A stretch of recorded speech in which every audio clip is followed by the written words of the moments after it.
Hello everyone. आज हम discuss करते हैं Philaland coins. This is one of the questions of TCS CodeVita. तो आज देखिए, फिलालैंड कॉइन्स में स्टेटमेंट आपको सामने दिया है। The problem solvers have found a new island for coding and named it as Philaland, an artificial name. These smart people were given a task to make the purchase of items at the island easier by distributing various coins with different values. तो coins आपको मिलेंगे और एक value आपको दी हुई होगी। अब आता है कि Manish has come up with a solution that if we make coins category starting from $1 till the maximum price of the item present on island, then we can purchase any item easily. ठीक है, तो आपने इसका मतलब है एक $1 से लेके अगर मैं मैक्सिमम प्राइस जो किसी भी आइटम का है, जो आइटम उस आइलैंड पे प्रेजेंट है, वहाँ तक का कॉइन्स कैटेगरी बनाता हूँ। इसका मतलब मैं किसी भी आइटम को इजीली परचेज बाय कर सकता हूँ। ठीक है, फॉर एग्जांपल अगर $5 की कोई भी आइटम है तो मैंने $1 to $1, $2, $3, $4, $5 5 रेंज बनाई, तो इसका मतलब ऑब्वियसली मैं $1 से लेकर $5 तक की कोई भी आइटम जो है वो बाय कर सकता हूँ। This is one situation. Now Manisha, being a keen observer, suggested that we could actually minimize the number of coins required to give following distribution. कि आपका काम अगर $5 मैक्सिमम अमाउंट है तो 5 इतनी कॉइन रेंज आपको 1 से 5 बनाने की ज़रूरत नहीं है। आप $1, $2 और $3 अगर सिर्फ यही वाले कॉइन्स आपके पास हैं, कॉइन डिस्ट्रीब्यूशन, तो इससे भी आप $1 से लेके $5 तक की सारी आइटम्स को बाय कर सकते हैं आराम से। सो ऑब्वियसली यहाँ 5 कॉइन्स लग रहे हैं, यहाँ 3 लग रहे हैं, so second one is better. So your task is to help Manisha come up with the minimum number of denominations for any arbitrary max price in Philaland. जो भी मैक्सिमम प्राइस, जो प्राइस आपको गिवन होगा, उसके लिए कितने minimum coins distribution आप कर सकते हो, ठीक है, वो आपको निकालना है। एक बार हम आगे इनपुट फॉर्मेट देखते हैं, फिर वापस से एक बार क्वेश्चन चेक कर लेंगे। इनपुट में आपको क्या मिलेगा? एन इंटीजर जिसमें नंबर ऑफ टेस्ट केसेस है, और फिर आपके पास नेक्स्ट टी लाइंस आपको मिलेंगी जिसमें एक इंटीजर होगा denoting the maximum price of the item present on Philaland. So उस आइलैंड पे आपके पास जो भी मैक्सिमम प्राइस जिस आइटम का होगा वो आपको एक इंटीजर गिवन होगा। अब आपको क्या प्रिंट करना है?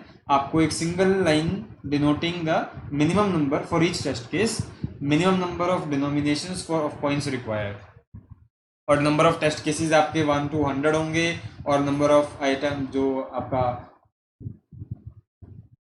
मैक्सिमम प्राइस है वो आपका 1 to 5,000 की रेंज में होगा। तो इसका मतलब आपको हर टेस्ट केस में एक सिंगल इंटीजर मिलेगा, और हमें देखना है कि मैं कितने कॉइन्स डिस्ट्रीब्यूशन से, अब यहाँ पे देखो कॉइन्स अलग अलग कुछ नहीं दिया हुआ, so it's your choice. Only thing is आपको कम से कम कॉइन्स डिस्ट्रीब्यूशन रखना है कि मैं कौन कौन से कॉइन्स लूँ जिससे मुझे वो अमाउंट जो मैक्सिमम प्राइस मुझे दिया हुआ है उसको मैं कवर कर सकूँ। फॉर एग्जाम्पल 2 टेस्ट केसेस आपको दिए हुए हैं, और फर्स्ट वाले में 10 इनपुट है, सेकंड वाले में 5 इनपुट है।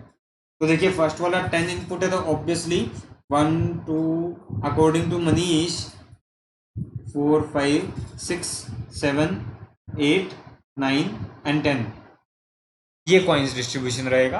और सेकंड वाले केस में आपके पास 1 2 3 4 और 5 ये कॉइन्स डिस्ट्रीब्यूशन रहेगा। तो इस केस में आपको 10 कॉइन चाहिए, और इस केस में आपको 5 कॉइन चाहिए। ये तो मनीष वाला हो गया फर्स्ट वाला, but do we really require them?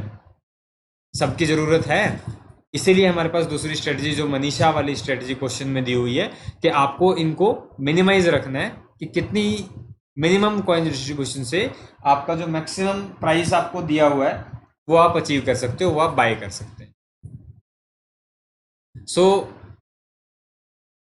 For example जो अभी दिया है आउटपुट हम देखते हैं, उसमें क्या क्या आउटपुट दिया। Output is for the first it is 4 and for the second it is 3, and according to Manish ये हमने देखा ये आपके पास आएगा, but as per Manisha only 1 2 3 and 4 coins are enough to purchase any item ranging from $1 to $10। सिर्फ ये 4 coins बहुत है, क्योंकि मैक्सिमम 10 है, तो अगर मेरे पास 1 2 3 4 है तो 4 + 3 + 2 + 1 = 10, मैं $10 का कुछ भी बाय कर सकता हूँ उसमें। ऐसे ही अगर मैं ये डिनोमिनेशन लूँ 5 3 2 1, तो भी मैं $10 तक का कुछ भी बाय कर सकता हूँ। So lot of options are there, but सब में 4 कॉइन्स यूज हो रहे हैं, 4 डिनोमिनेशंस यूज हो रही हैं। तो हमें सिर्फ ये बताना है कि मिनिमम डिनोमिनेशंस कितनी होंगी। वो डिनोमिनेशन कौन सी हैं वो क्वेश्चन में नहीं है। अब क्योंकि इसके कई सारे डिनोमिनेशन हैं, आपके पास ऑलरेडी काफ़ी डिनोमिनेशंस यहाँ पे यूज हो सकती हैं। अकॉर्डिंग टू मनीष आपके पास 10 डिनोमिनेशंस चाहिए, बट अकॉर्डिंग टू मनीषा आपको 4 डिनोमिनेशन से काम चल जाएगा। ये जो मिनिमम है ये आपको निकालना है। Similarly for n = 5, according to Manish obviously whatever is n, the answer is same, क्योंकि वो 1 से लेके उस नंबर तक हर every possibility is there in the coins distribution. But according to Manisha, we just left to 1 2 and 3 are enough to purchase any item ranging from 1 to 5, hence minimum is 3. और अगर मैं 1 2 और 4 लूँ तो भी आपका $5 का कुछ भी आप परचेज कर सकते हो, बट 3 डिनोमिनेशन आपको चाहिए, 3 से कम में आपका काम नहीं चल रहा। क्योंकि अगेन देखिए इश्यू वही है कि $5 मैक्सिमम है, आप 20 की कोई भी वैल्यू मिस नहीं कर सकते हैं।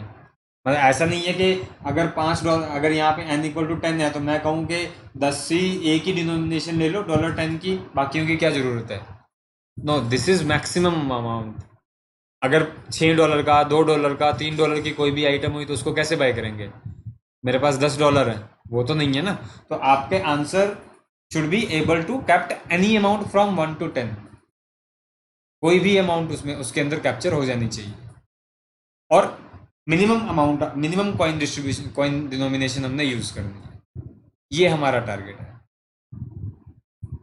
हालांकि ये थोड़ा सा इजी सा क्वेश्चन है एक सेंस में, कि अगर आप ब्यूटीफुली इसको थोड़ा एक बार दोबारा सोचो कि मेरे पास 1 से लेके n मुझे दिया हुआ है, 1 से लेके n तक के सारे नंबर्स मुझे बनाने हैं with the help of minimum coin denominations. अब आप इसको नंबर सिस्टम से भी रिलेट कर सकते हैं। नंबर सिस्टम से कैसे? बाइनरी नंबर सिस्टम या टर्नरी नंबर सिस्टम, सबसे छोटा बाइनरी होगा तो हम बाइनरी के साथ ही चलेंगे। कैसे? देखिए, एक अगर n की वैल्यू आपकी 1 हुई तो कितने डिनोमिनेशन चाहिए? एक ही चाहिए, 1 का। अगर आपके पास n की वैल्यू 2 है तो कितने डिनोमिनेशन चाहिए? 1, क्योंकि इससे आप $1 का कुछ भी बाय कर सकते हैं, एंड 2। अगर आपकी n की वैल्यू 3 है तो भी मेरा 1 और 2 से काम चल जाएगा। अगर n की वैल्यू 4 है तो मैं 1, 2, 3 इनसे बन जाएगा, तो अगली अमाउंट है 4।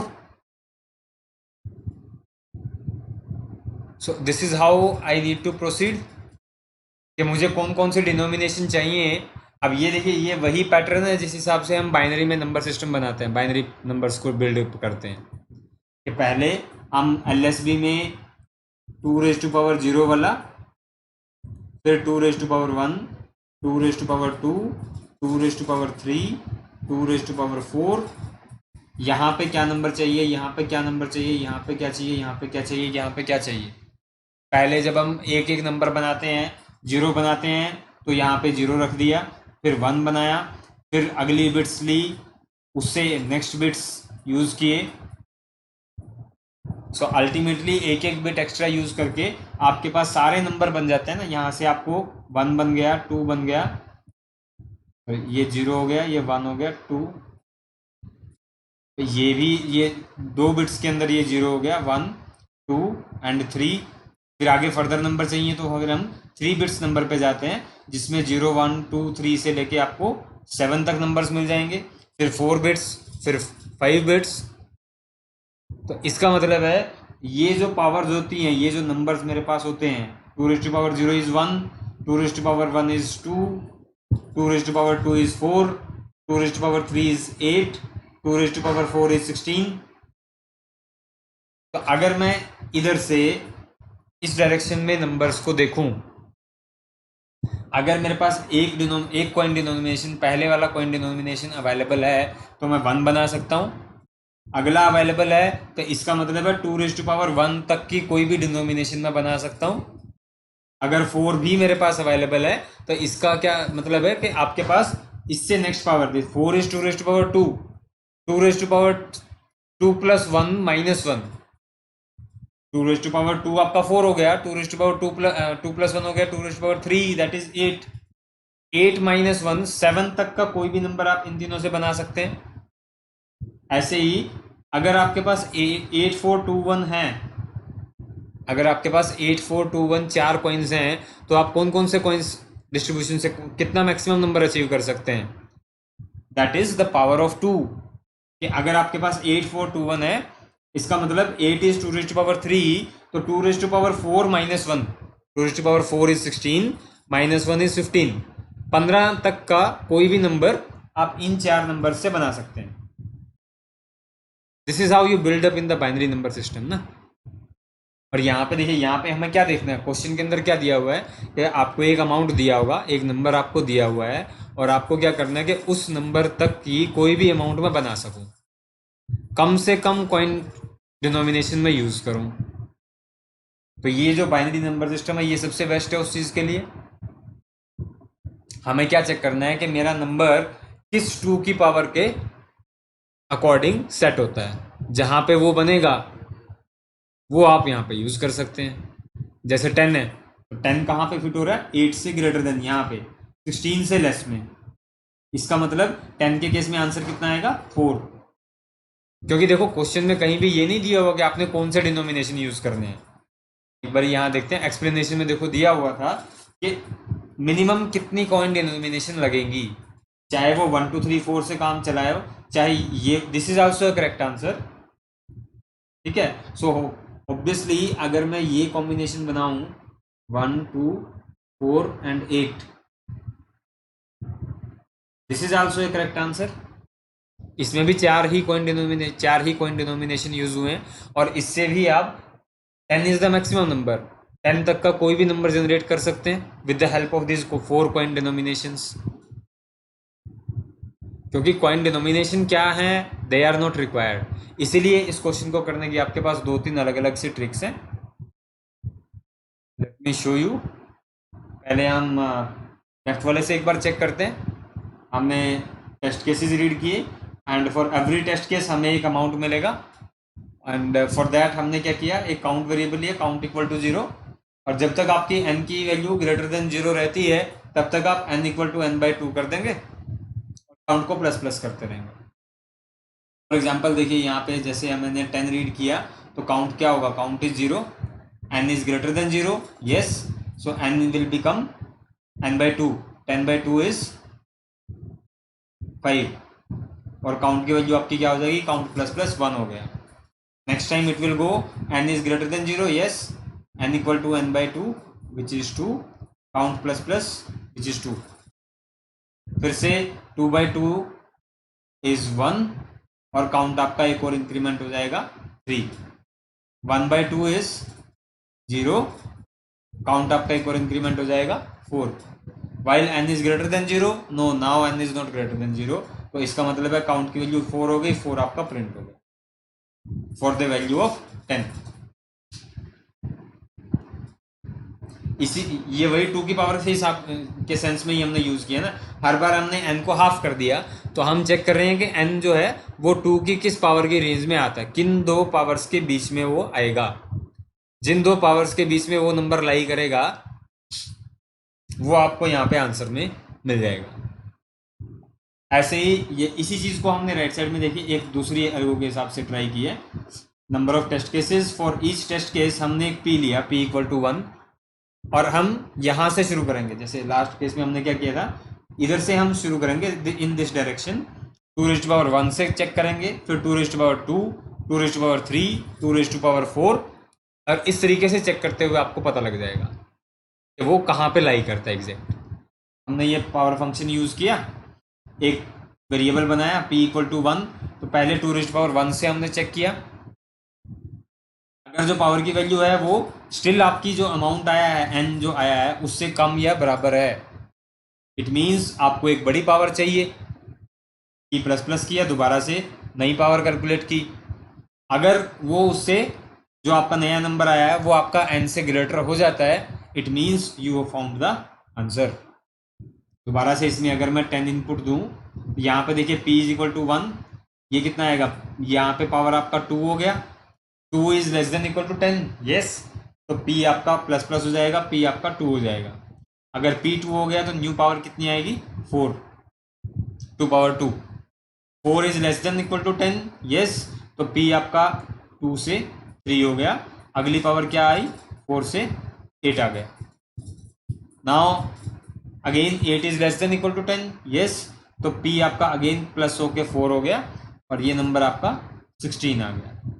अब 16 आ गया तो 16 is less than equal to 10, no, it means you have the right choice of p, so print p। तो उस केस में आप, और भी कई सारे तरीके हो सकते हैं, you can explore, it is very straight forward question. आपको सिर्फ एक बार ये देखना है कि मुझे जो नंबर दिया हुआ है उस नंबर तक का कोई भी डिनोमिनेशन मुझे क्रिएट करना है, और वो डिनोमिनेशन अलग अलग हो सकते हैं, it is clearly mentioned. So only thing is आपको मिनिमम नंबर चाहिए, कम से कम कितने में आपका काम चल जाएगा। और सिर्फ वो जो अमाउंट आपको दिया हुआ है, फाइन मैक्सिमम अमाउंट किसी भी आइटम का जो उस फिलहाल आइलैंड पे अवेलेबल है, सिर्फ वो नहीं बनाना है, उससे नीचे की कोई भी अमाउंट की आइटम वहाँ पे हो सकती है, वो एक मैक्सिमम अमाउंट है। कितनी आइटम्स हैं वो भी हमें नहीं दिया हुआ, तो हमें सारी पॉसिबिलिटी लेके चलनी पड़ेगी। तो आप जो भी आंसर देंगे उसमें वो सारे नंबर 1 से लेके n तक का कोई भी प्राइस किसी भी आइटम का हो सकता है, and you should be able to buy it, वो आपको वहाँ पे देना। इसीलिए हमने दोनों तरीके से पावर का यूज़ करके और डिवाइड बाई 2 का यूज़ करके उसको चेक किया।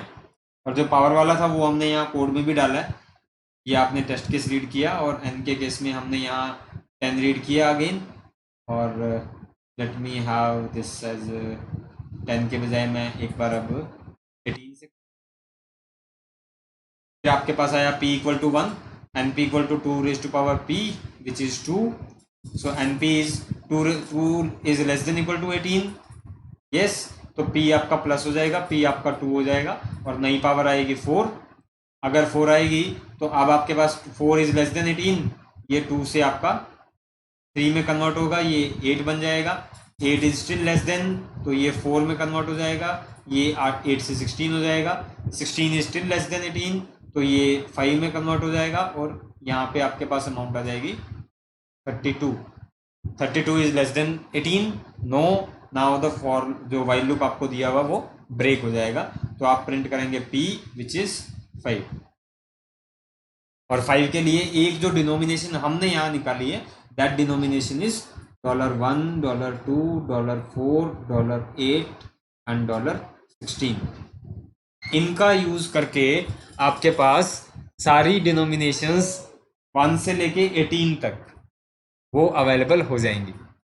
तो आपके पास कोई भी आइटम का जो भी प्राइस होगा, अकॉर्डिंग टू दिस 5 डिनोमिनेशन आपको चाहिए, सारे नंबर आपके कवर हो जाएंगे, 5 से कम में काम नहीं चलेगा। दिस इज हाउ फिलहाल एंड आई, जो आइलैंड वाला क्वेश्चन है, that works. So let me show you in the code.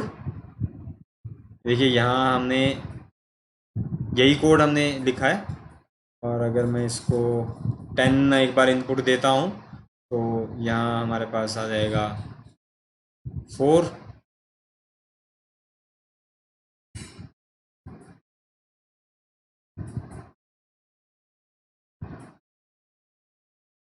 हमने यहाँ फिर पहले एक टेस्ट केस देना था ना, 1 is the test case and 10 is the amount, number of test cases 1, then you have 4 as your output, then you have say 18, in case of 18 you have 5 as the point denominations. So this is how you can achieve फिलहाल and coins, ये आपको given है। You can practice the questions on code question platform also. ठीक है, ये दो तरीके हैं जहाँ से हमने इसको यूज़ किया है। आप प्लीज़ एक बार क्वेश्चन स्टेटमेंट को दोबारा रीड करें एंड होपफुली आपके पास और भी तरीके निकल जाएंगे सॉल्यूशन निकालने के। बिकॉज अल्टीमेट गोल जो क्वेश्चन के अंदर है कि जो अमाउंट आपको दिया हुआ है और उस अमाउंट से रिलेटेड फिर आपको जो डिनोमिनेशंस कैलकुलेट करने हैं कि 1 से लेके उस अमाउंट तक का कोई भी डिनोमिनेशन आपको फाइंड आउट करना पड़ सकता है। So you should be able कि आप सारी चीज़ें वहाँ कंसिडर करें। Okay, thanks for watching this video and see you in the next video.